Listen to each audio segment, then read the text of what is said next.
we desire our children to be boys and girls and later on men and women after God's own heart, we as parents, we have to be people after God's own heart. And yeah, it starts with us. Yeah. Yeah. Oh, let's say hi to them. Hi. Hi, welcome to the Faithmom podcast. And my special guest for today is Kari. Yay! Clap for Kari. Hi, Faith Moms. How have you been? I've been reading.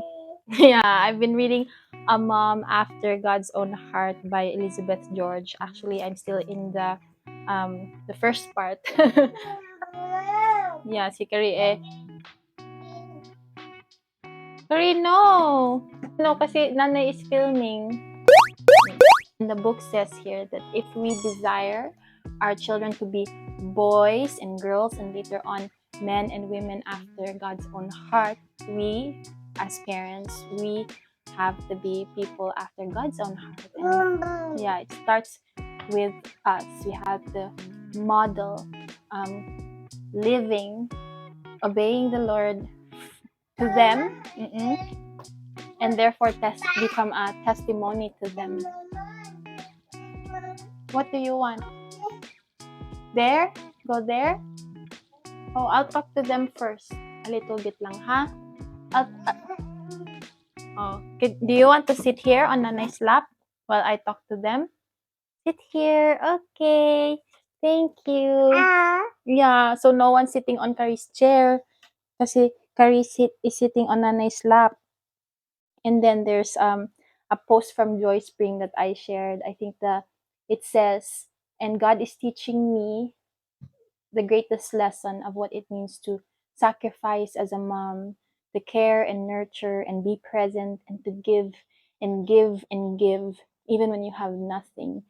To being a mom after God's own heart. The focus really is, on the heart kasi becoming mom after God's own heart. Whatever is going on in the heart reflects in how we think, how we decide, how we speak. It affects everything because sabi nga sa Bible, di ba, I think in Proverbs 4, na you have to guard your heart because out of it spring the issues of life. So really, the heart determines the course of life.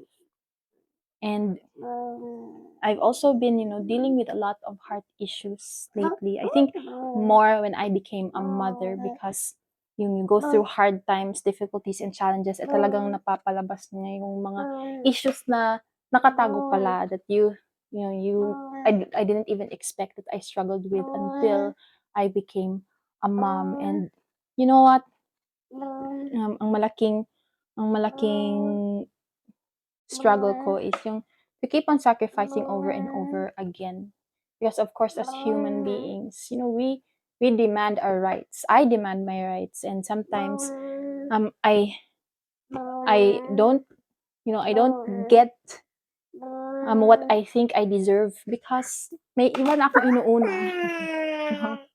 I deserve rest. I deserve afternoon nap, but that doesn't happen most days. Well, almost. Hindi ko na maalala when was the last time I had a full afternoon nap. You keep on giving even if you feel like you have nothing to give, and that's what's amazing. When you run to the Lord even in your weaknesses and yung kakulangan mo, because the more that you give, the more that you find yourself being filled at the same time. The more that you empty yourself, the more God reveals to you how sufficient He is.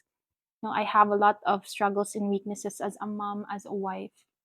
And it's really the grace of God talaga na nagsusustain sa akin to do this calling that's only possible by faith.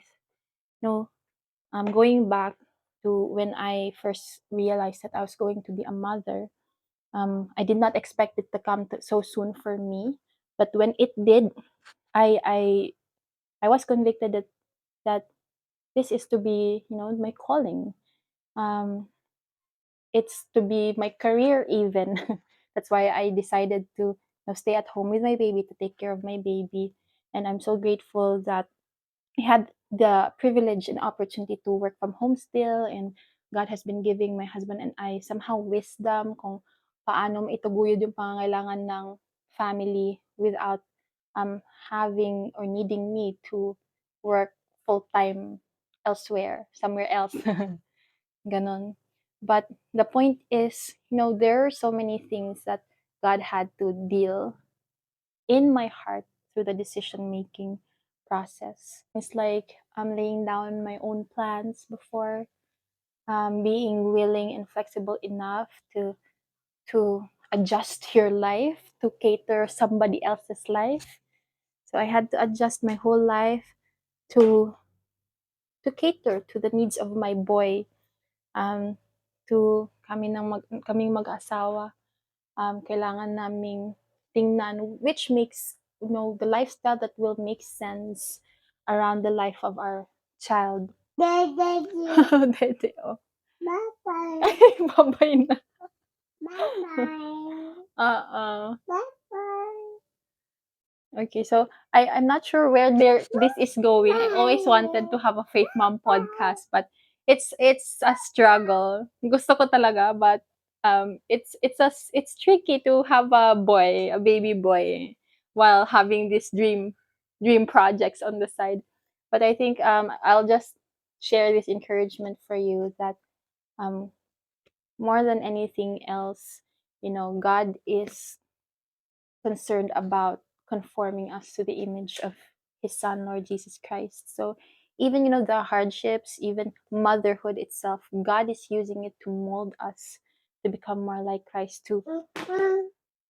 Oh, di ba yan? Patience. Paano magbunga ng patience? Paano magbunga ng,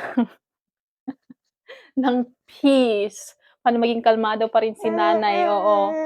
Mm-mm. So, I know it's hard because I'm also having a hard time, doing this day in and day out. There's so much hard work that God is doing.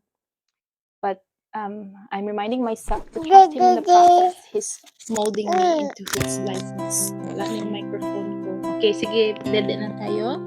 Yes, okay. Oh, say please, Nanoy, dede, please. Please. Oh, say bye-bye na to the moms. Bye-bye, Faith Moms. A flying kiss. See you in the next one. Take the phone na.